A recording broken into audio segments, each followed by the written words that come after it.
le principe en Guinée, ça a été toujours la violence d'État face aux citoyens. Violence d'État face aux citoyens, avec bien sûr le corollaire à ça, c'est l'impunité. Tout au long de la vie politique guinéenne, nous avons eu ce principe de base. À l'époque, je dirais que c'était Sékou Touré, sa famille et la famille de sa femme, c'est eux qui ont eu cette trame-là pendant toute la période jusqu'à son décès. Et bien sûr, étant donné que rien n'a été fait, puisque nous avions réclamé, comme il dit, une commission vérité, justice, réconciliation à l'époque, cela n'a pas été fait et donc ces violences d'État ont continué tout au long de cette vie politique guinéenne jusqu'à 2023 dans le nouveau régime dans lequel nous sommes. Je dirais donc que cette période,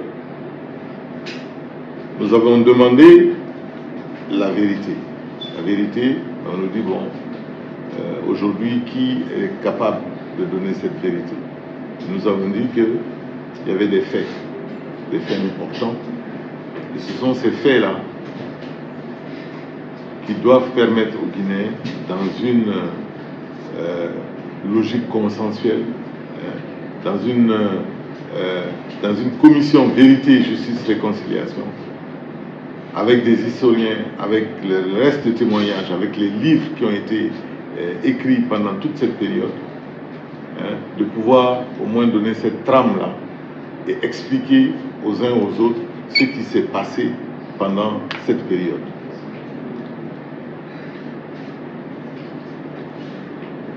Tout ceci, nous avons eu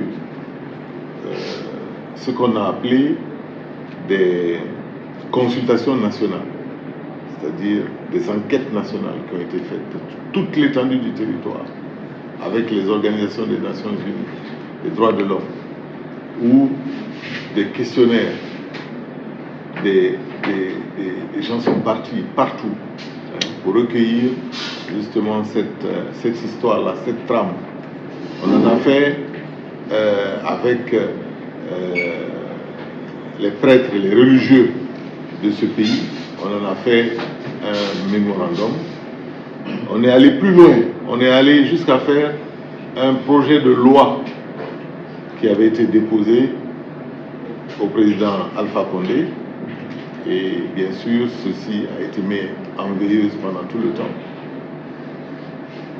Donc, ce projet de loi devait passer à l'Assemblée nationale pour créer justement cette commission vérité, justice, réconciliation, pour nous permettre une bonne fois pour toutes, vraiment de manière définitive, j'allais dire, cette question de l'histoire de ce pays. Bien sûr, il y a eu ensuite le dernier coup d'État et nous avons eu des assises. Ces assises ont permis aussi, d'une certaine manière, d'utiliser ce document-là et de faire maintenant, encore une autre fois, encore une plateforme capable, je pense, de pouvoir gérer ce problème de manière définitive. Ceci parce que le fondement de ça, c'est la volonté politique de le faire. Et non pas la volonté de pouvoir décider pour les autres et décider pour les uns et les autres. Il aurait fallu, avant toute initiative, de mettre cette commission en place, de travailler sur ces textes-là, de discuter de ça tous ensemble et ensuite, maintenant, prendre les décisions.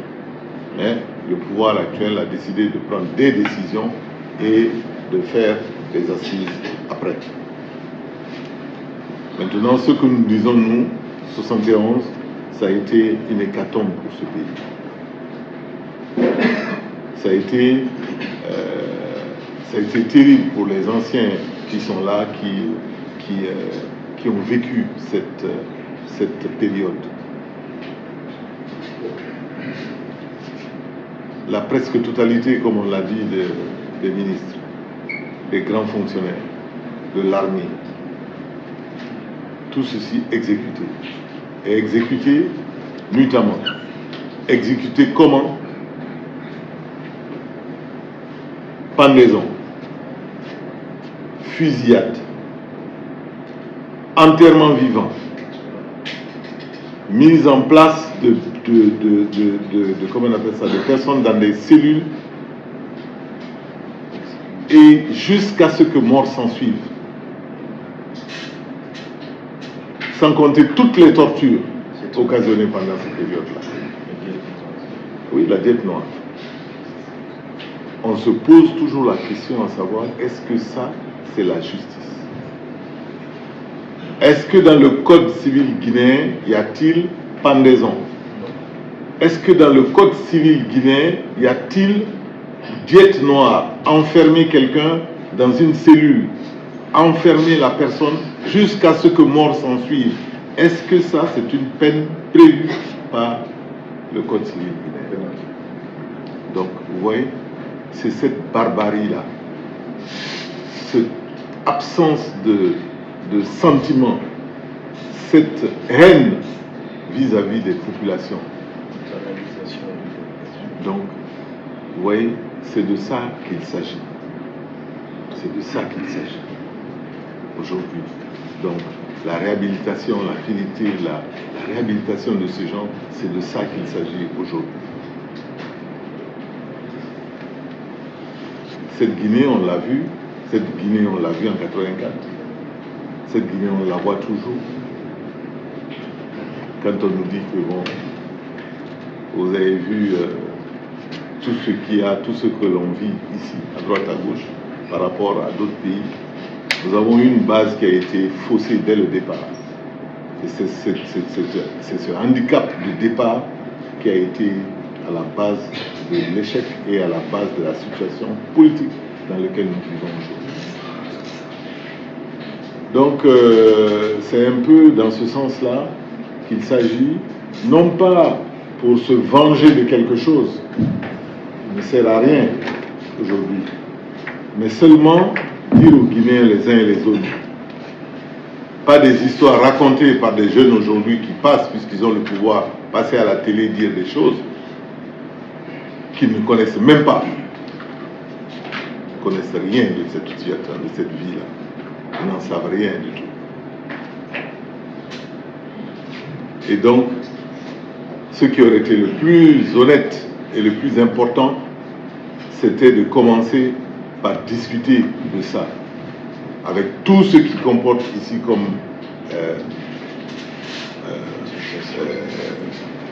scientifiques, historiens, le peu d'historiens qu'il y a, je dirais donc les historiens normaux, qui ont fait des études d'histoire dans des situations bien particulières, non pas des gens qui sont des turiféraires de l'ancien régime et qui viennent vociférer dans les radios tous les jours, hein, c'est ce qui se serait passé dans le pays.